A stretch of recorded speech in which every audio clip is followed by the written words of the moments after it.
Genesis chapter 46. So Israel set out for all that was his, with all that was his. And when he reached Beersheba, he offered sacrifices to God, the God of his father Isaac. Now you notice these men, they're always thinking about God. They're never forgetting the Lord God as they travel. When's the last time you went on vacation or on a long journey, or maybe you travel for work? Do you stop throughout the day and offer God thanks and praise? And probably don't. No. That's not what Americans do. No. And God spoke to Israel in a vision at night and said, "Jacob, Jacob." Now here again, how many people do you know, they say, God is mad at me or God doesn't speak to me? Well, how is he supposed to speak to you if you don't speak to him? I'm here to tell you some bad news. God will let you live 100 years with never once talking to him if that's what you personally choose to do. Because to the Lord, 100 years on earth is not 100 years to him. God doesn't live within our time frame, so to speak. So he will let you go 100 years before you cry out to him and become saved. "Here I am," he replied. "I am God, the God of your father," he said. "Do not be afraid to go down to Egypt, for I will make you into a great nation there. I will go down to Egypt with you, and I will surely bring you back again. And Joseph's own hand will close your eyes." So he's telling him, you're going to die in Egypt. Then Jacob left Beersheba, and Israel's sons took their father Jacob and their children's and their wives and their carts, and Pharaoh had sent to transport him. So Jacob and all his offspring went to Egypt, taking with them their livestock and the possessions they had acquired in Canaan. Jacob brought with him to Egypt his sons and grandsons and his daughters and granddaughters, all his offspring. Now, I'm not going to read from verse 8 to verse 24 because it's all the names.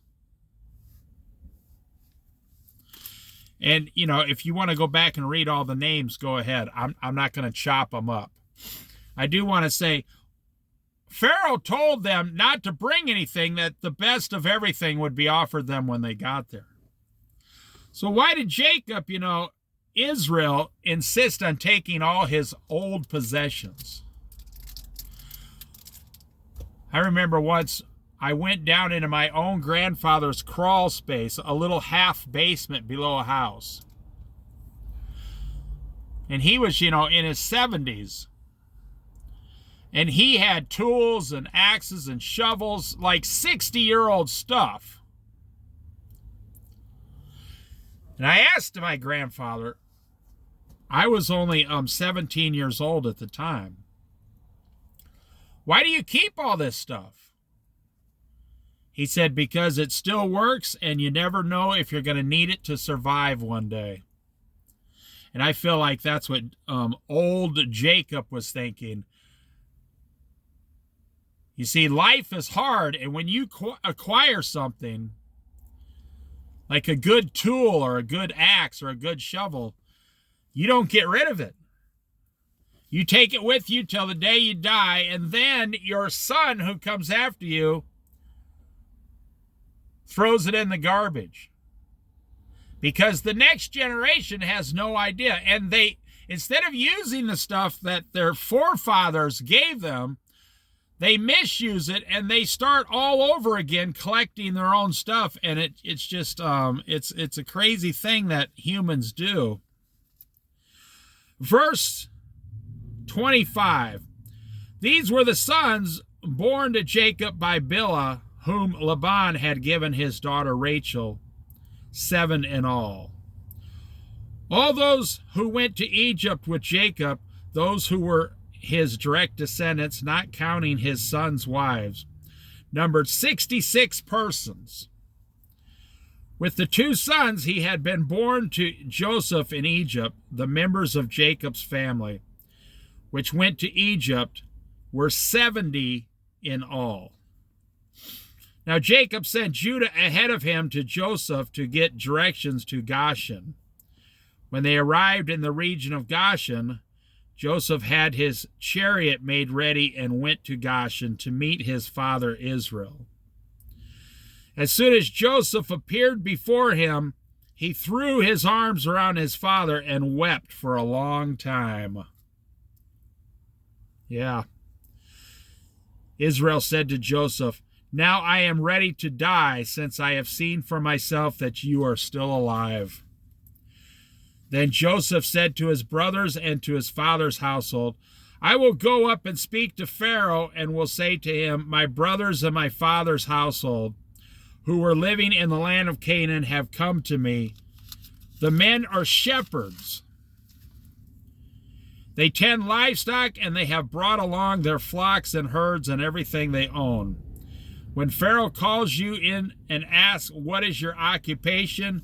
you should answer, 'Your servants have tended livestock from our boyhood on, just as our fathers did.' Then you will be allowed to settle in the region of Goshen, for all shepherds are detestable to the Egyptians."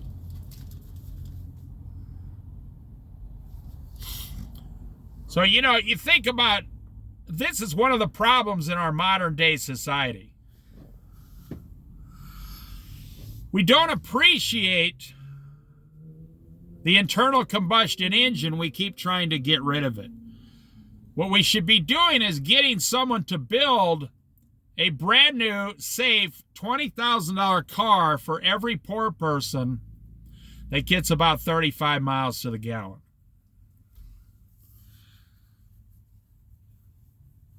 Back then they had to travel long distances, many months to get somewhere, by donkey, camel, by a cart. The average person back there never went over, a couple 100 miles away from their house.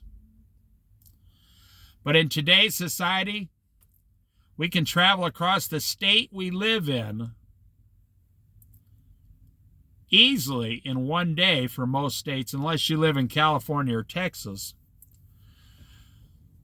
You could just jump in a car and go anywhere, look at your computer, and get anything you want. And I'm here to tell you that has made every American weak in our modern times, and it has taken us away from Jesus Christ.